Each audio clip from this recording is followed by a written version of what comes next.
Now, therefore, what I propose we do is that we, instead of just ideologizing, we have a clinical experience. You know, in psychiatric school, in medical school, it's very usual for a doctor to bring a patient out in front of the students and talk with the patient. As a kind of demonstration, he says, I want you to recognize the difference between a psychopath and a manic depressive or a schizophrenic or something. They don't know what all these things mean. And especially the schizophrenia. And so he has a dialogue with the patient right there.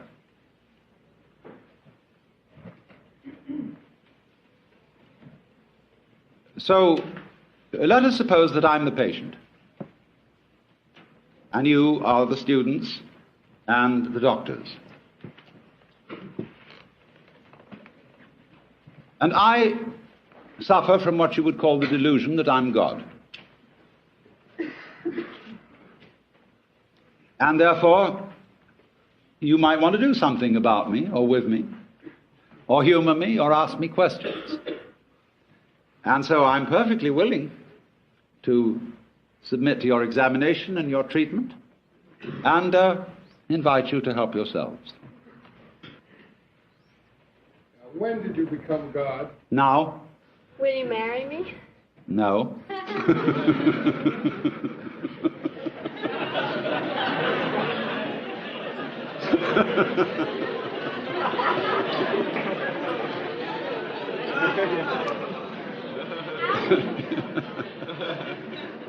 Yes. God, do you sleep on your stomach or your back? Sleeping is like politics. One sleeps on the right side, and then when you're tired of that, you sleep on the left. When you're tired of that, you sleep on your back, and when you're tired of that, you sleep on your stomach. And it is thus that the world goes round.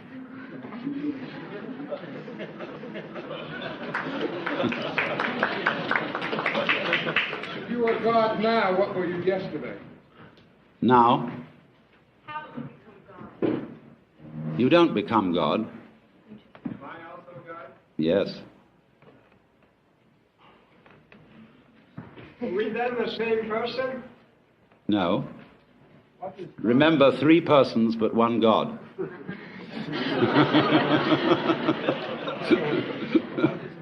could you tell us a little about Satan?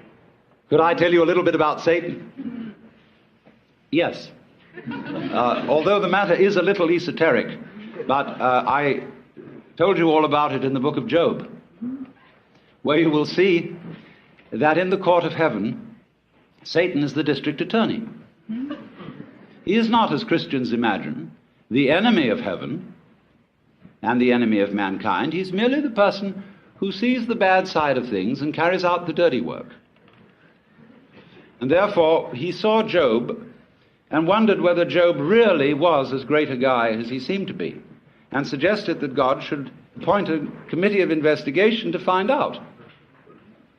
And the committee did its work very thoroughly, but the case went against Satan, because it was proved in the end that Job was an honorable man. Now, you notice that although we pay the salary of the district attorney, whenever there's a great criminal case before the public eye, people begin to take the side of the underdog. And the prosecutor always has less public sympathy than the defense, except in political trials. On the right hand of God, and you know the defense is always on the right hand of the judge in court, is our only mediator and advocate, which is the phrase referring to Jesus Christ our Lord. So there is the defense and there is the prosecution. And it is the function of Satan to be the prosecutor. There is a good deal more to it than that, because before all this started, as in a stage play, there was an arrangement in the green room before coming on stage in which certain things were understood, but that are only to be revealed when the curtain goes down at the end of the play. Is Job God too? Yes, but he doesn't know it. God, why do you hide from the hiding so many? Why do you hide? It's for the same reason you're hiding.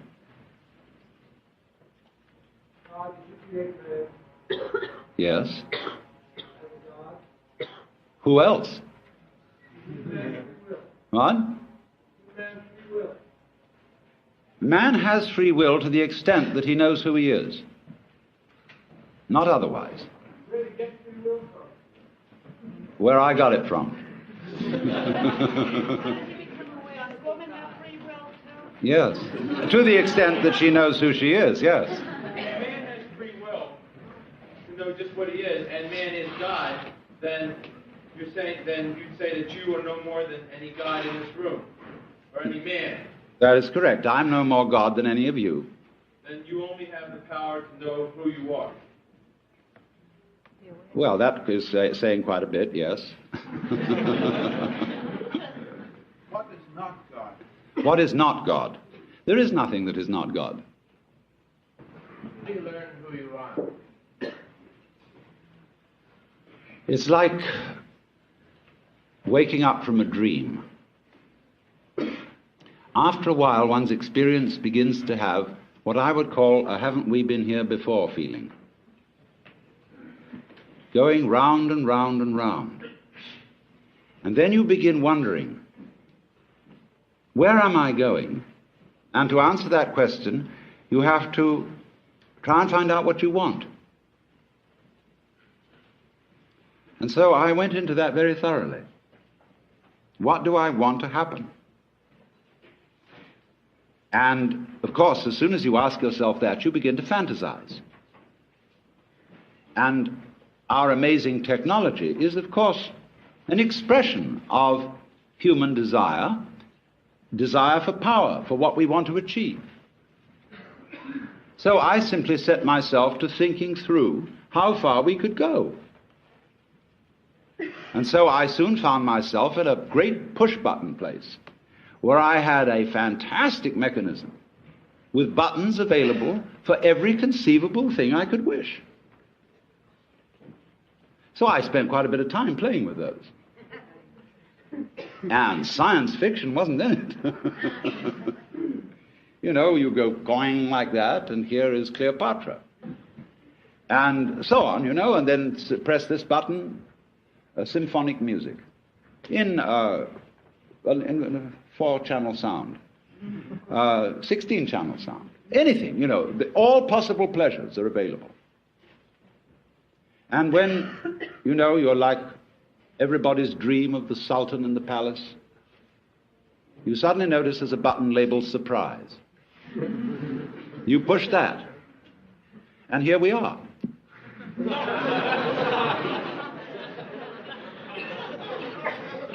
boredom a problem? Yes, boredom is, of course, the problem.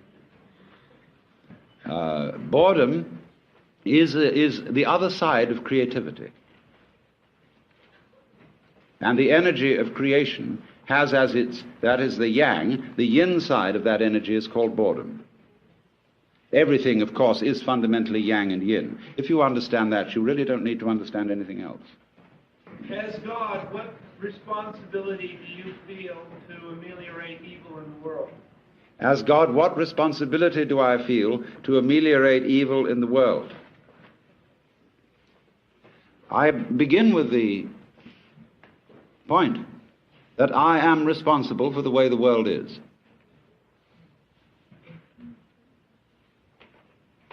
If I couldn't feel that, I'd have to blame somebody else.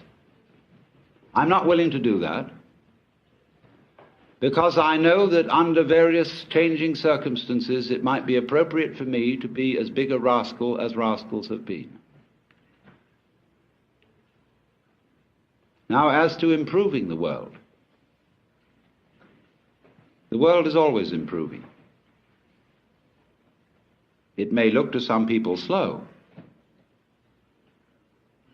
but it's improving even when it is declining, because the world works in an undulatory process, like a wave.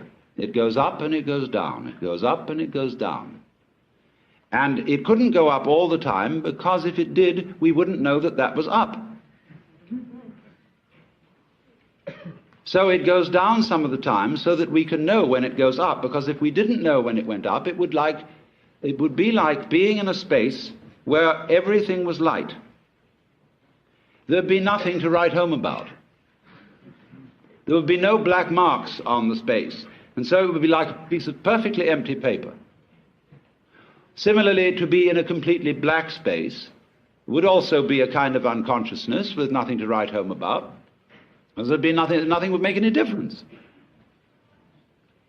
So therefore, if you're going to have black, you won't know that it's black unless you have some white, and if you're going to have white, you won't know that it's white unless you have some black. Why do you teach us all to love one another? Because if we get to that point, there won't be any of these ups and downs. We'll have to tell you. Correct, but that's not a teaching, it's a koan. A koan.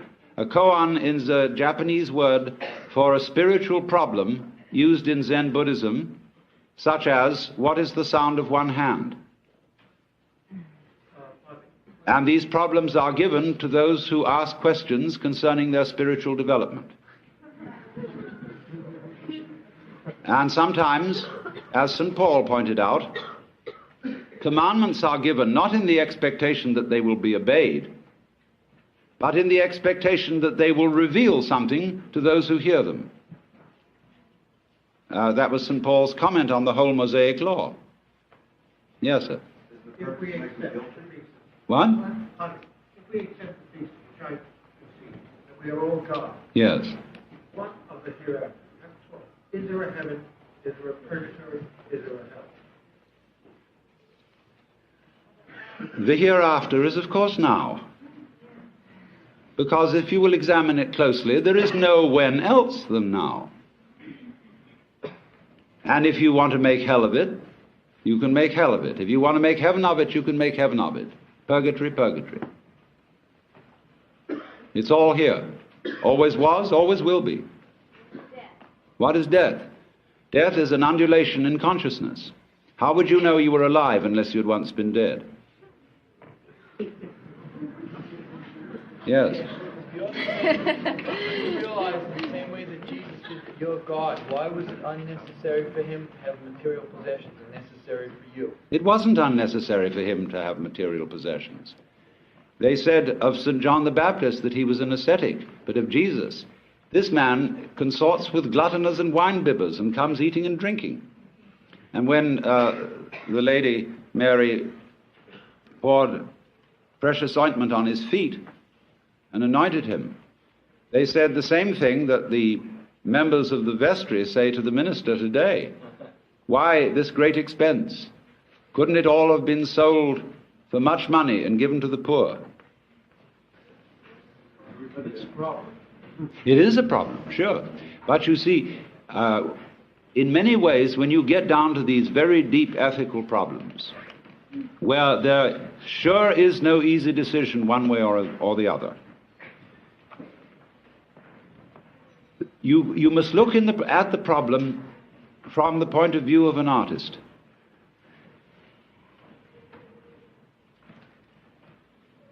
Which way of doing this is in some sense greater? It may be better to go off with a bang than with a whimper. Let me see. Are Yeah. you God all the time? I mean, in consciousness all the time. There is no time, my dear. It's always now. During every event in space-time. At every precise moment in Oh, consciousness, are you yes, if you consciously put it God? that way, of course. You are consciously God as an experiencing unit on this plane of... Wait a moment, consciously, not necessarily, because that would spoil the fun. That's what I'm asking. If you press button surprise, you've pressed a button so that you forget who you are. Right, so that you don't always know all the answers to a given problem. Yes, that's perfectly true. This is called, in the Bible, kenosis. In St. Paul's epistle to the Philippians, he says, "Let this mind be in you, which was also in Christ Jesus, who, being in the form of God, thought not equality with God a thing to be grasped, but humbled himself, and made himself of no reputation, and was found in fashion as a man, and became obedient to death." And so you get from this the kenotic theory of creation, held by some of the Greek fathers, that the creation of the universe is the self-emptying or self-forgetting of the Godhead. Yes, I think it's your turn now. How does your concept of the creation of evil, so that man could see how good it is, differ from the old story of a man beating his head against the wall so he could feel how good it is when he saw it? It's really rather like it. Because the universe is fundamentally a system which creeps up on itself and then says, boo! And then it laughs at itself for jumping.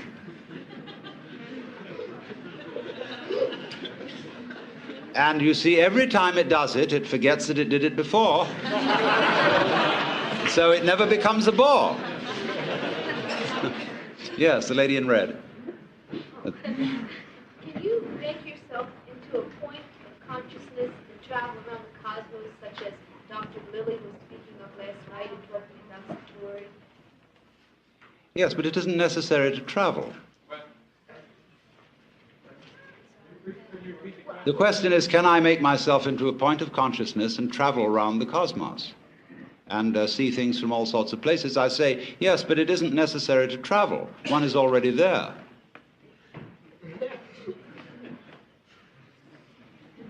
In other words, I'm using your eyes where you are, like you're using mine. Just in the same way, my head is not my feet, it uses my feet. The head is very different from the feet. You couldn't possibly say the head and the feet are the same, but they are one organism. They each have a soul. Two.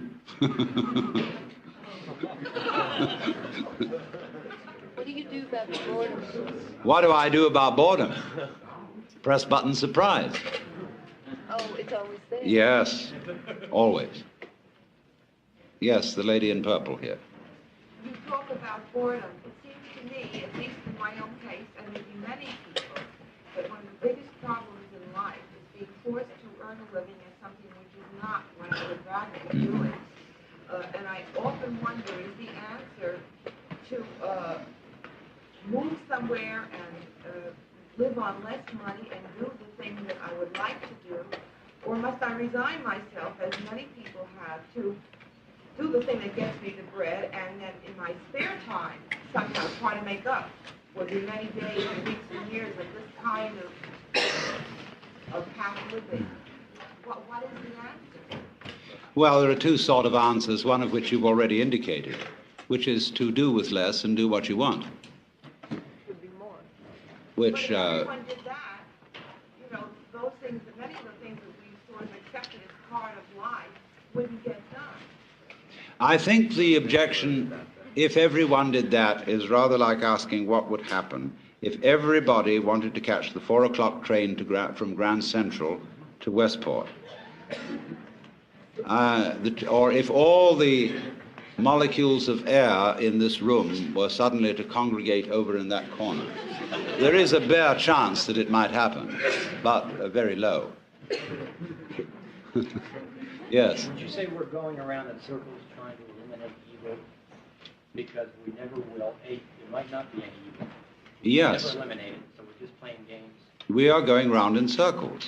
But you see, going round in circles, as you may have observed by looking at the sky, is what the universe is doing.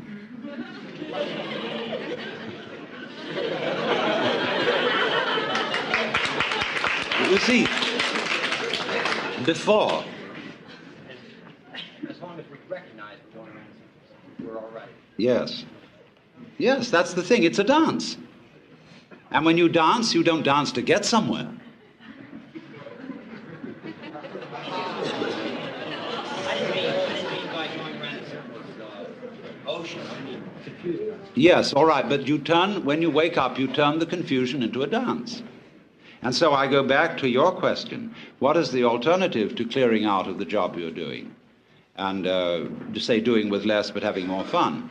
Well, there are ways of making almost any activity into a dance. Supposing you had to drive a bus in New York, which is a very harrowing job in the ordinary way, you must not take seriously anything about it. This is the first rule. That it doesn't matter a damn if you don't get there on time, but it would be fun to go as fast as is consistent with safety.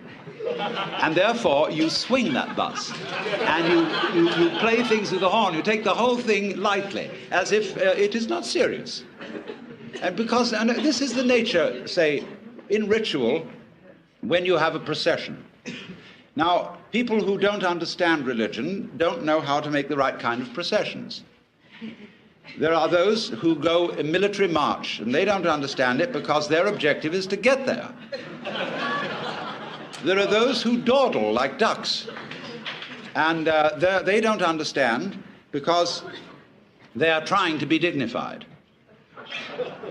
On the other hand, there are those who walk as if they had already arrived. And this is the way kings walk. Because a king is the center, and he is always where it's at. Where it's at is where the king is by definition.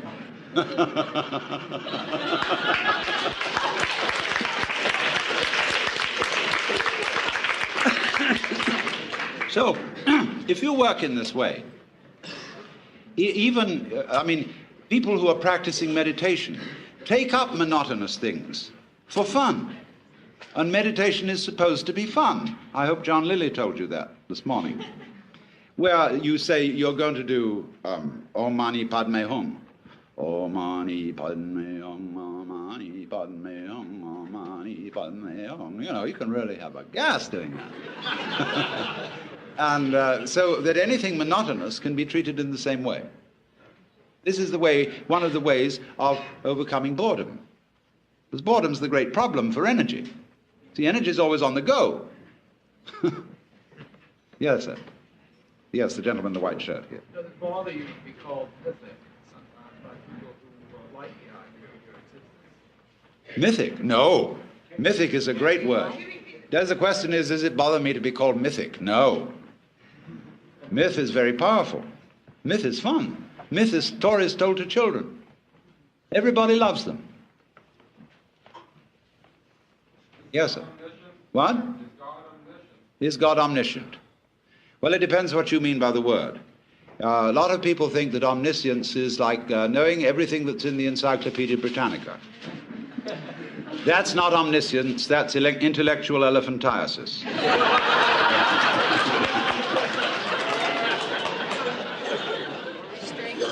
Now, you see, let me explain this question, because it's always important. And when anybody announces that he or she is God, people say at once, well, will you tell us in millimeters the height of Mont Blanc? When I say, look it up in the encyclopedia, it's there. The thing is this. What we ordinarily call knowledge is the translation of life into words. And that is a very cumbersome process, because if we had to translate the process into words every time we took a breath, we'd never get around to it. It takes so long to describe and think through the whole physiology of breath.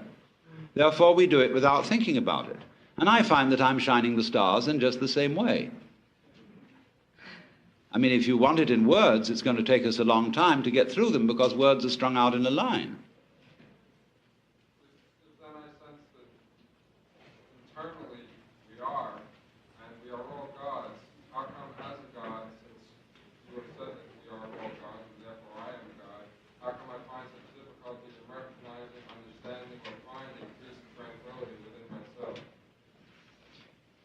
How do you, if you are God, how do you find such difficulty in finding peace and tranquility in yourself? That's because you're looking for it away from the place in which you are. You are seeking it apart from the experience which you have at this moment. And you are regarding that experience and saying, that's pretty lousy, I'd like something better than that. But the trouble with that is that it splits you in two pieces.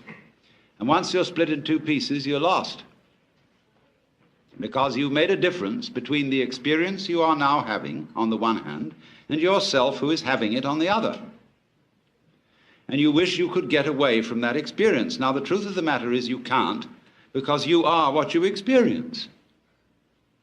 It's a myth purely that there is some sort of experiencer who has the experience. You are what you know, because it is not I know something, there is simply a process called the knowing. You could say the knowing, like the world, has two poles, north and south. And so the knowing ball has the knower and the known, but only in that sense. Now, knowing changes. It changes itself. But if you try to stand outside it and change it, it'll be like standing outside your hand and trying to move your hand from outside. And so comes the difficulty. In other words, this would be the difficulty for God in the press button surprise situation, where you think you want something different from what you have. But if you do think that, you've got to ask yourself the question, what it is that you really want. This is the most fundamentally important question. And you will find, if you go into it very, very deeply, that you have it. Now, you may change your mind about it, but you do have what you want. God, if this place caught on fire, I would find myself so scared that I wonder if I would also feel that I was God, and if I am God and scared, what do I do about that? Well, one of the ways of not being bored is to scare yourself. Yes. Don't we all go to the movies just to be scared? We put certain limits on it, indeed, before we go and say this isn't really going to happen. It's only a play or a movie. And therefore, while we see the safe outline of the proscenium arch, back in the back of our minds as a sort of Hintergedanke, we know it's only a play. I'm talking about when it isn't only a play. How do you know it isn't? If you see, after all, the task of the actor on the stage is to come on so well that the audience thinks it's real, so that he has them crying, so that he has them shaking with fear, so that he has them sitting on the edges of their chairs. Well, that's just one ordinary Joe Dokes actor, but supposing the actor of the play is the real big actor, wow, that play would seem real. And so that's what happens when the house catches on fire. Yes, lady in red. Yes, you're looking behind yourself.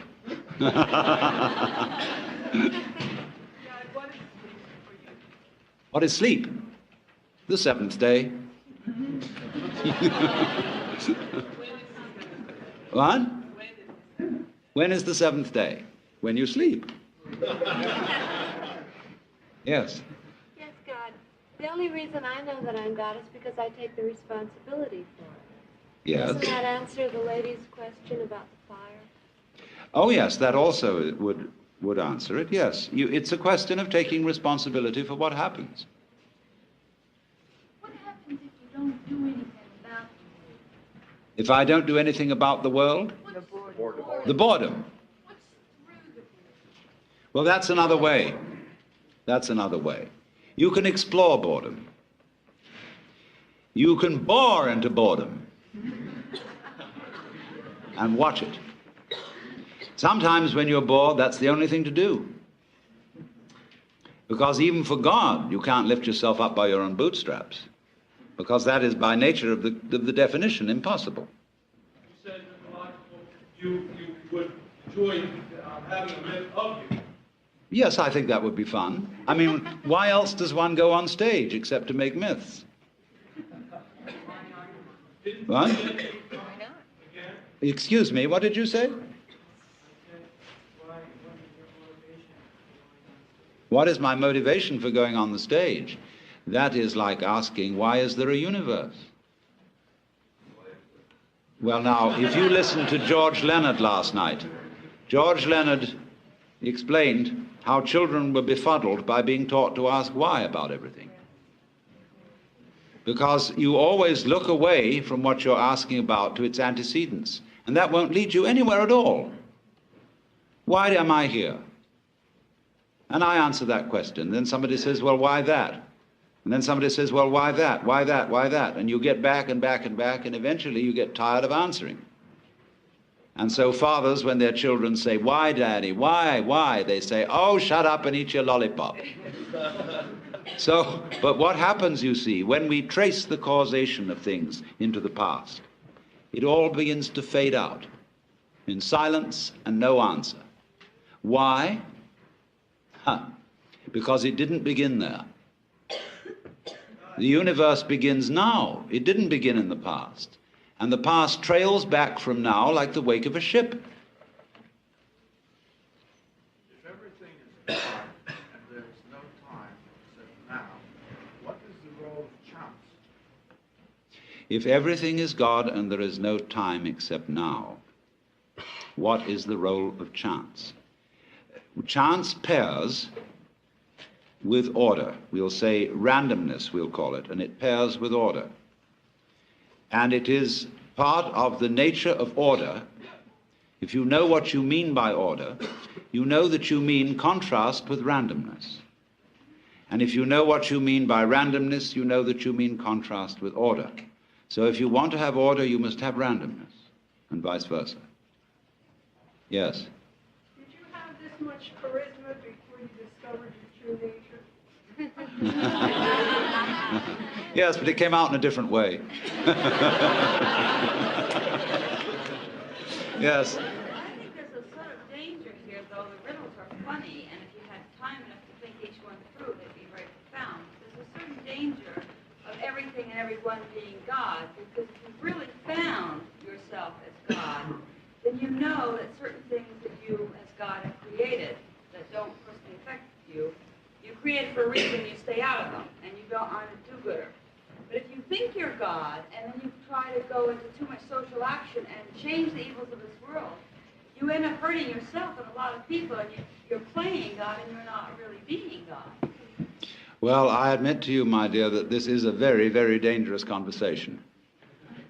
And that I thoroughly agree with, but we didn't come here, did we, to play it safe. All profound ideas and profound questions are dangerous. It is dangerous to go into science, as we all know too well. It is dangerous to go into medicine, dangerous to go into writing, because the pen is often mightier than the sword. And so I don't think we should withdraw from certain things because they're dangerous. But I entirely agree with you that if I were, as it were, in the spirit of God to go about social reform, I would be failing to realize the construction of my own universe, which is that when you interfere with it, you've got to know exactly how you're interfering. Otherwise, the most amazingly unexpected things will happen. So when people ask for miracles, they don't realize what the miracles involve. I mean, if I turned the microphone into a rabbit, it's altogether possible that you might drop dead, because those events might be connected. Did you ever study with Carl Jung? Did I ever study with Carl Jung? I didn't study with him. I knew him, and I read a lot of his writings. Yes. The notion of watching yourself, like watching your boredom, or being aware of yourself, imply that there's a separation somewhere. It does in a way, yes. And it depends how you're watching. There is a very interesting thing that comes up in this respect with regard to the Bhagavad Gita and to the Yoga Sutra, where they talk about the witness. There is, as it were, behind our ordinary self with its emotions and involvements, a witness self that does nothing more than perceive what happens. And this is the Atman, or the Purusha, which is not involved. And some of you, no doubt, especially in times of crisis, have suddenly discovered this sort of witness center behind everything that just isn't involved. Most terrible things can be going on, but the witness is impassive. Now, when we go into these states, we've got to be very careful of our descriptive language, because the descriptive language makes the witness seem something apart from what is happening in such a way that if we want to become really sort of skitsy and catatonic about things, we can always be withdrawn and go in and identify ourselves with a solitary and uninvolved witness who is merely a hangout for the ego, as when the police raid a house in which there are burglars. And the burglars know they'll be caught if they're on the ground floor, so they go up to the first floor. So then the police come up to the first floor, they're up to the second, finally they get to the roof, where the open sky and the infinite. And in this way, this was why the Buddha did not teach about the Atman, the real self within us, because he knew people would use the real self as a hideout for the ego. And so when, say, Krishnamurti tries to explain this, he doesn't talk about the witness. He talks about awareness, and people say to him, but who is aware? What is aware? And he seems a little sticky in his answer here, because what is the matter is that the people asking the question are bewitched by grammar. They are using a language in which it is part of the grammatical convention that the verb always have a noun subject. Now, how on earth do verbs get started by nouns? I ask you. How can a thing start a process? Surely, this was really the same problem Descartes was wrestling with when he tried to find out how spirit could influence matter, or how mind could influence body. Because everybody knows that all proper ghosts walk straight through walls without disturbing the bricks. So how can the ghost in the machine, as Koestler put it, the soul in the body, how can it do anything to the body? There's no connection. Two different realms. The point is, when we're talking about this awareness, what we call thought, feeling, sensation, emotion, we could say in a very clumsy way is it's aware of itself. It's the very nature. There wouldn't be sensation without awareness. You don't have to have something which is aware of it, any more than you have to have a thing called lightning which does something called flashing. The flashing is the lightning. And so awareness is the one who's aware of it.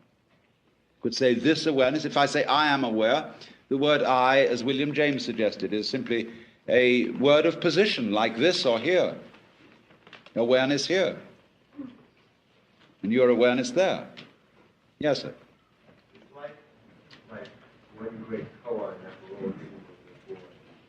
Yes, life is like one great koan.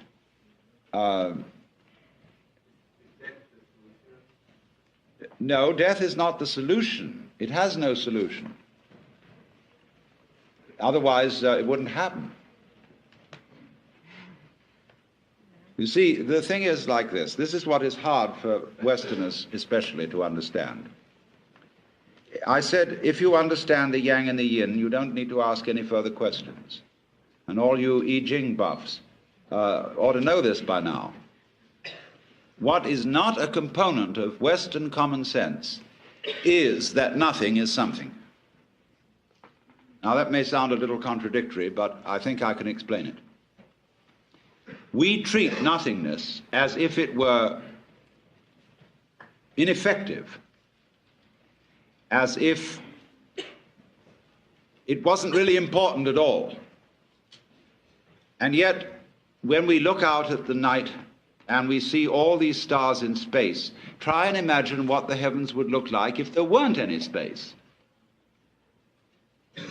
Then obviously there wouldn't be any stars. I mean, you could think that they would all be jammed together in a lump. There are various objections to that. How would you see the edge of the lump and know it was a lump without space around it? Furthermore, we know when we investigate the constitution of matter physically, that at the atomic level, there's more space in something than there is anything else. Most of it is empty, and which led a physicist at the Argonne lab at the University of Chicago, who had become a little nutty. He was so impressed with the emptiness of matter that he went around in the most enormous padded slippers in case he should fall through the floor.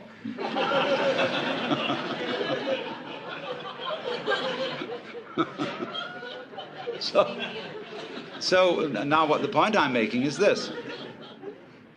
If space is essential to solid, it's perfectly obvious then that nothing is essential to something. If you can't have something without nothing, it means nothing is pretty powerful stuff. Because something comes out of it.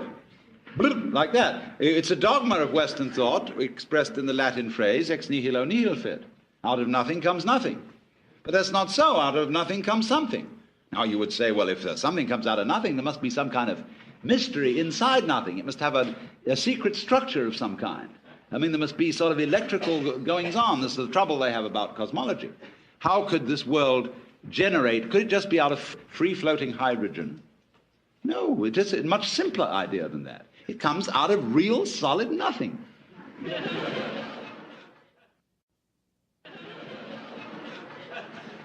It's so simple.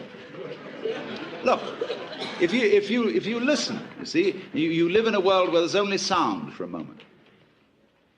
You'll hear every sound coming out of silence. Where do these sounds come from? They come out of silence. Suddenly, boing.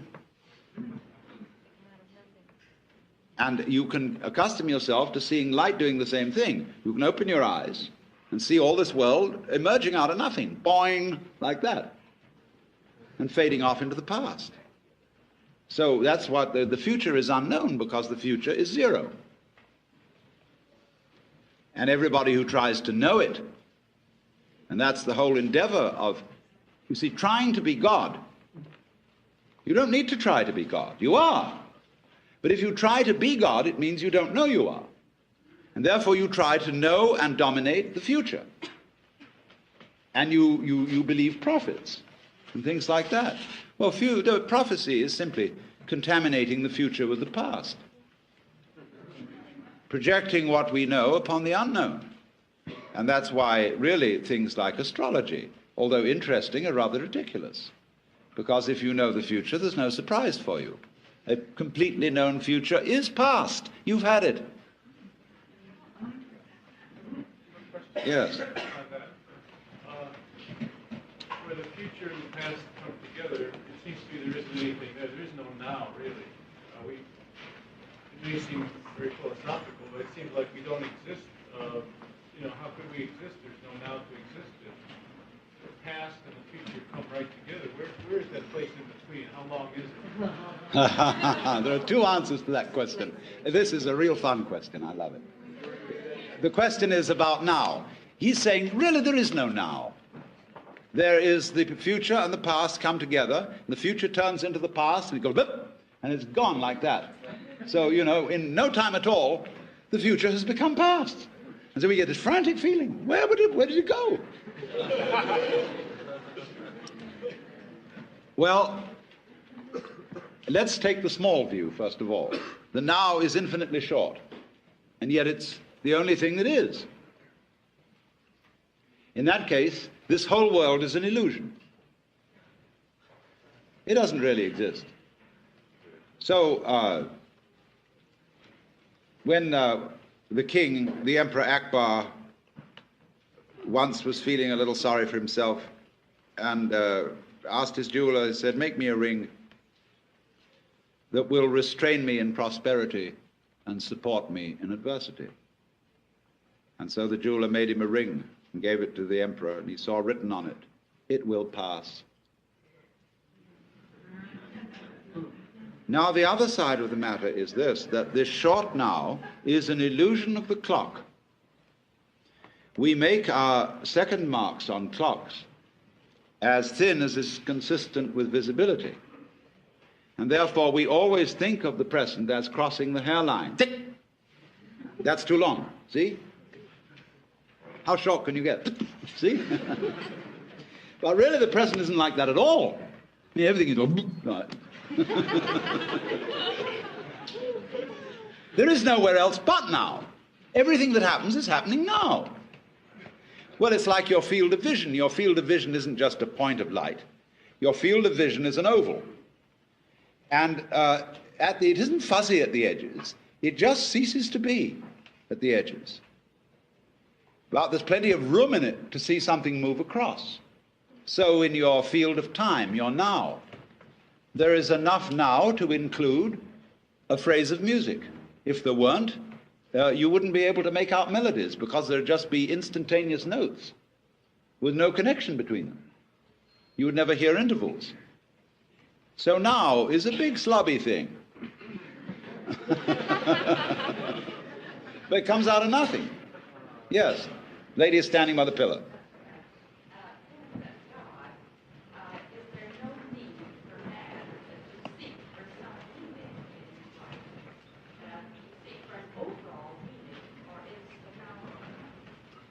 So the question is there then no need for man to seek for a meaning in his life?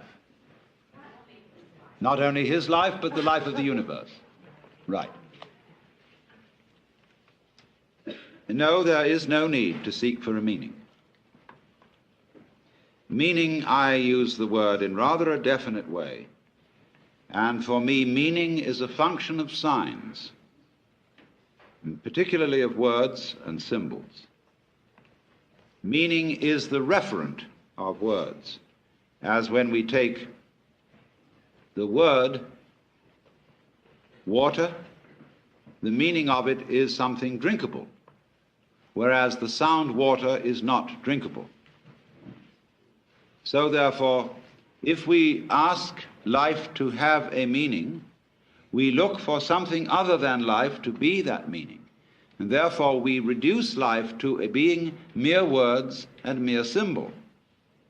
Now, of course, you may use the word meaning in a less precise way and say now, although the music of Bach has no meaning in the sense that it is not like the music of Tchaikovsky, designed to imitate natural events and noises, nevertheless it has meaning in the sense that it enchants us, the patterns of it ravish us in the same way as abstract patterns in an arabesque. That's a little different sense of the word meaning. And yes, I would say that life has that kind of meaning, but you don't seek it, because if you seek it, you lose it. I see the process of life as an essentially musical process which has no meaning except itself. It is going round in circles, like we love to spin in circles when we are dancing. Like children love to spin around in circles till they get dizzy. That's fun. And so the articulation of wonderful patterns is the meaning of life. If you seek for meaning, now this applies to all seekers. I'm sorry, growth seekers. But the seeking's all right. I mean, it's a free country. But it invariably takes you away from what you're looking for. Because every search supposes I will find it later, not now, in the next moment, that somehow by some gimmick, by some exercise, by some process of transformation, I will later discover what I want. This is postponement. Yes. Yes.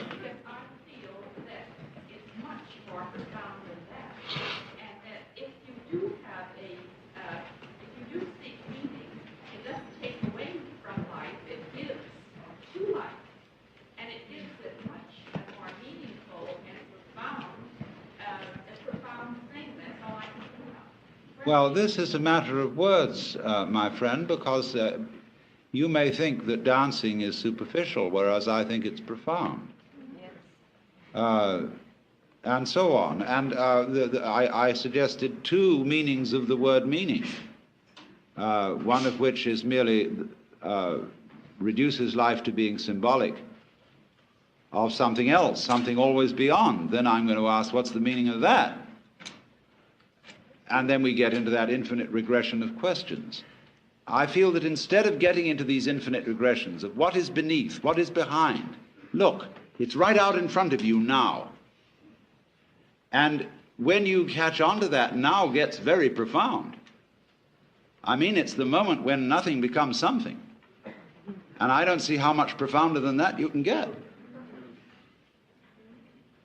Yes. But isn't hide and seek the sort of the essential game and seeking fun in itself, even if you never find? Oh, yes, I'm telling you, that's I agree with. Seeking can be fun, but it won't get you to what you're looking for.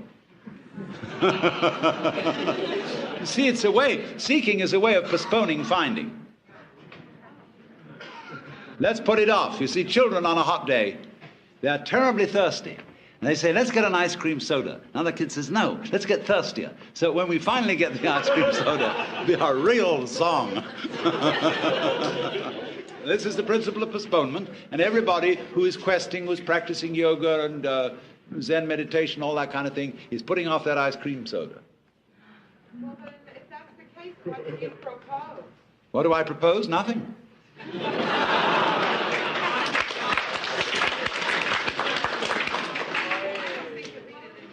don't think it's read it just quite that way, because then you will say nothing is something, and then we'll go around it again. But if you really believe that, then there would be no echelon society. After all, we all are, either whether it's doing something or thinking something, we definitely are not just feeling that we're going to sit and let everything happen to us. Why did I come here? Or why did anyone come here today?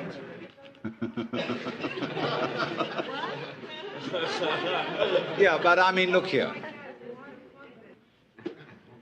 When you ask always, why did you come? I repeat, that is a barren question. Why did you do it? Why did this happen? It goes a question that peters out. So this is not important. What is important, surely, is this immediate now.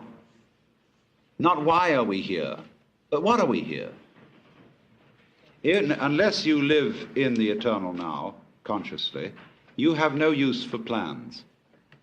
Because people who live in the future, or for the future, when their plans come off, they're not there enjoying them. They're planning for another future. They never catch up with themselves.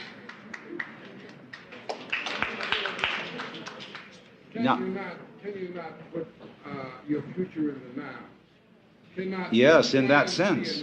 Of course. When you make plans, you plan now. And that can be a gas, making plans. But for goodness sake, do it in the now spirit, rather than, as it were, oh, if I can't wait till that happens. Because then if you're in I can't wait spirit, you just bolt life, like somebody swallowing food so fast they can neither taste nor digest it. Yes? Aren't there really two different ways you can search for something? The second one almost isn't a search. There's the way of intellectually trying to figure it out and plan it, and there's the way of experiencing it. And part of your experience would be taking in what would happen in the future. And that second way isn't a bad search, it's just really being. Yeah. So isn't there a type, that's the type of searching for meaning that would be okay, that would be fulfilling? Well, yes. There is the searching in a spirit that the search is more fun than the finding. You know that? When you're traveling, for example, going somewhere is the real joy of it often.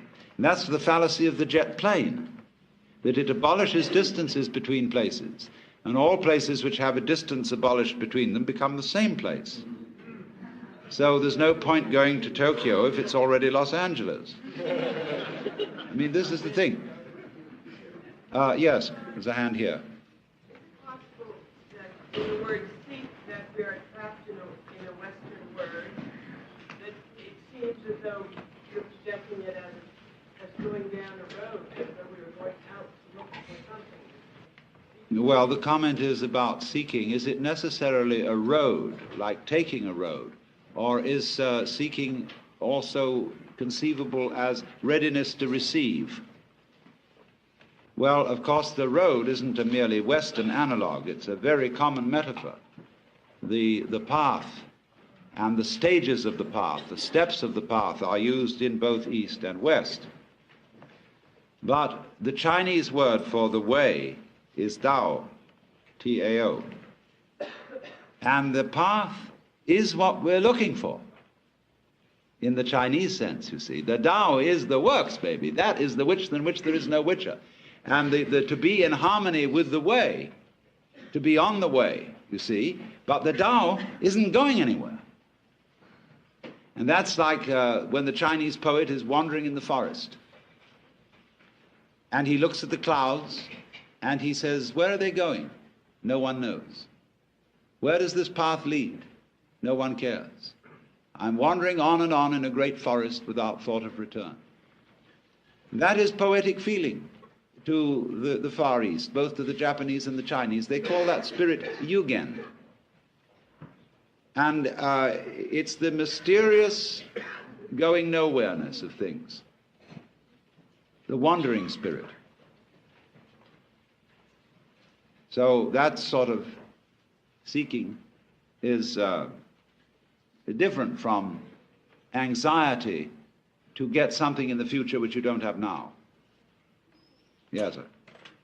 What's the difference between just existing in now and experiencing everything, and not seeking anything, and pure hedonism?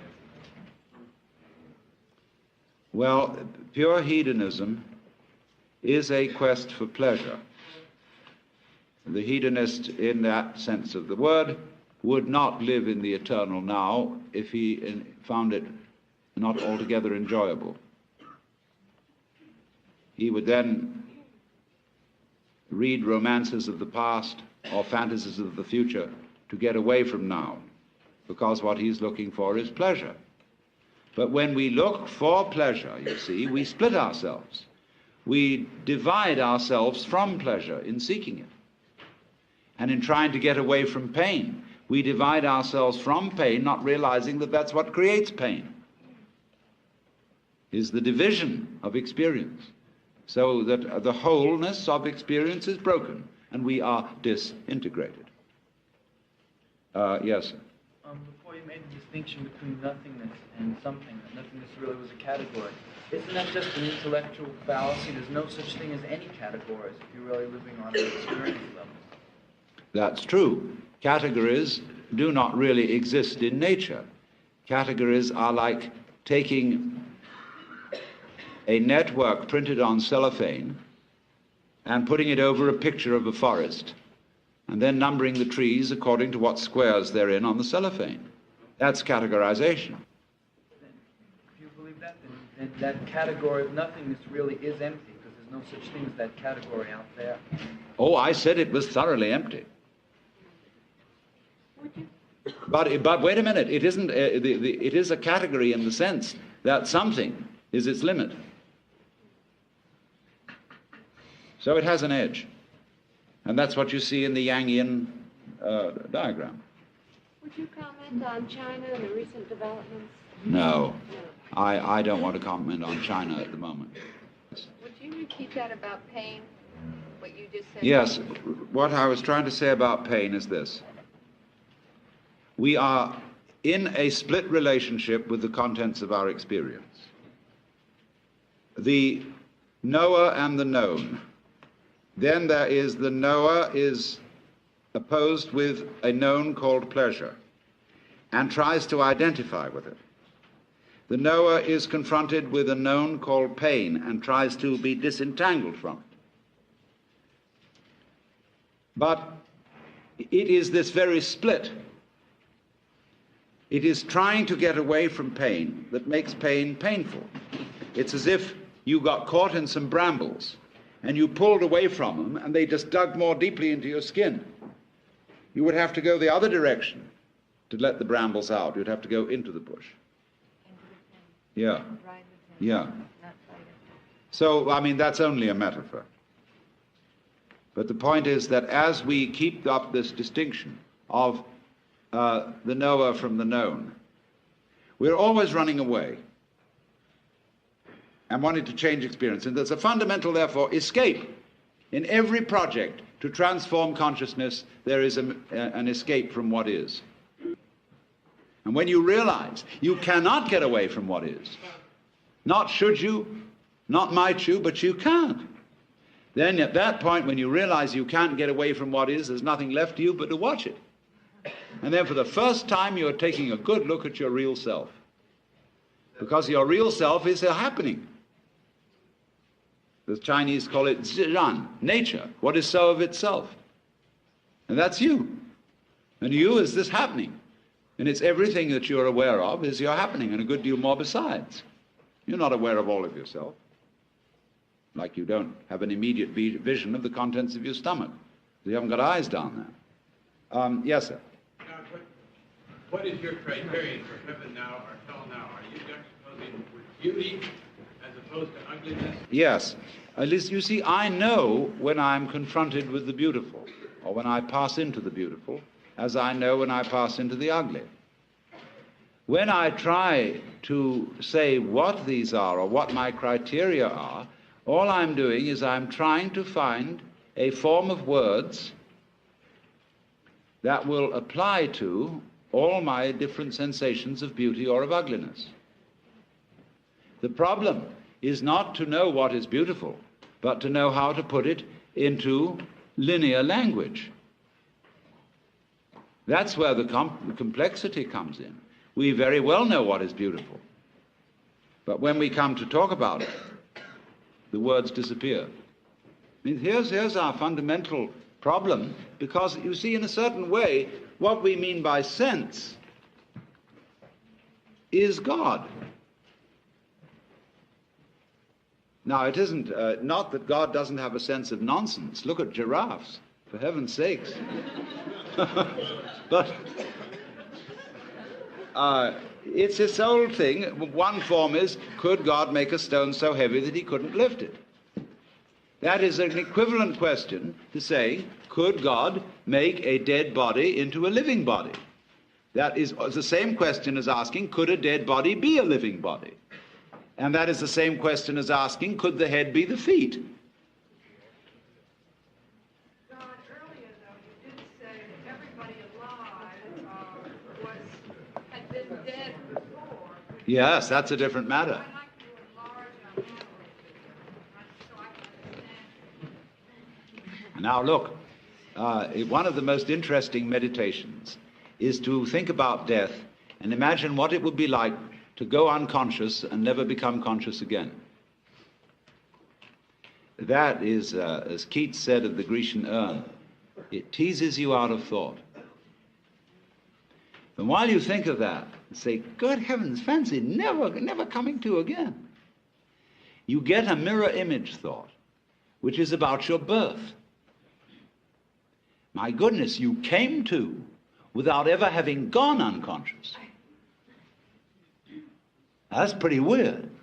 And it seems to me that if that happened once, it can happen again. Now what happens is this. When you die, boing, there's a blank. And the next thing you know is, wah! Just as you did it before.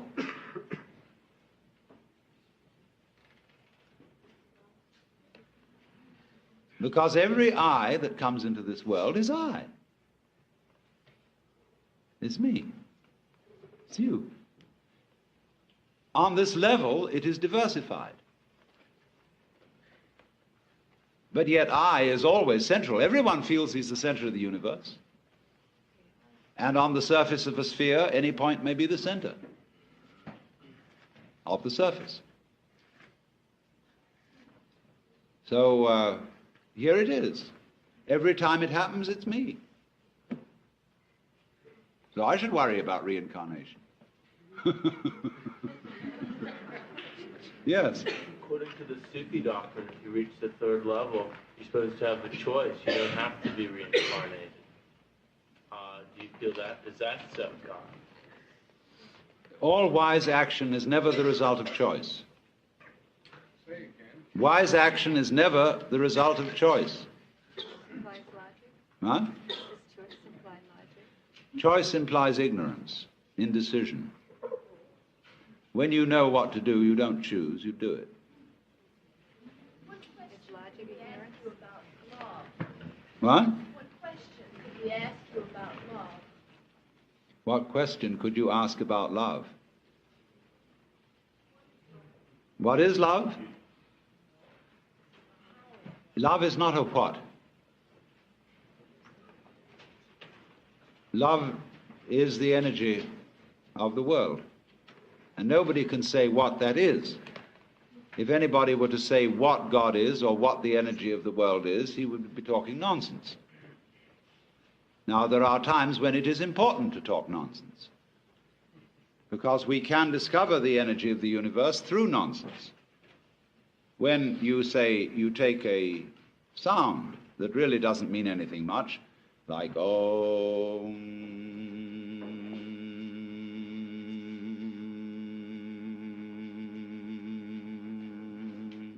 that's the energy of the universe going. Dig it. See, as you listen to sound, that's why music is a marvelous support for meditation. Digging sound, listening, just listening to that hum. There goes the energy of the universe. See? What is it? That's what it is. See? Yeah. Would you say that we meditate for the sake of the meditation? Yes. In other words, not because if I meditate at some future date, something may or may not happen. Yeah, that's right. Then if you do that, it isn't meditation. Right. Meditation is centered in the here and now. Done for some other reason, it isn't meditation. It stops dead right there. What is Satori? Satori is any kind of aha, eureka phenomenon, only specifically applied to discovering who and what you are. The clear light is that. You say, I saw the light. It doesn't necessarily mean that there was the physical hallucination of a flash. It may mean suddenly everything becomes transparent. That may be a way of feeling it. I mean, it's just as the problem vanishes and you stop asking the question. Can you risk being God outside of this social situation? What do you mean, risk it? The thing, the problem is no risk being God. The risk is being human.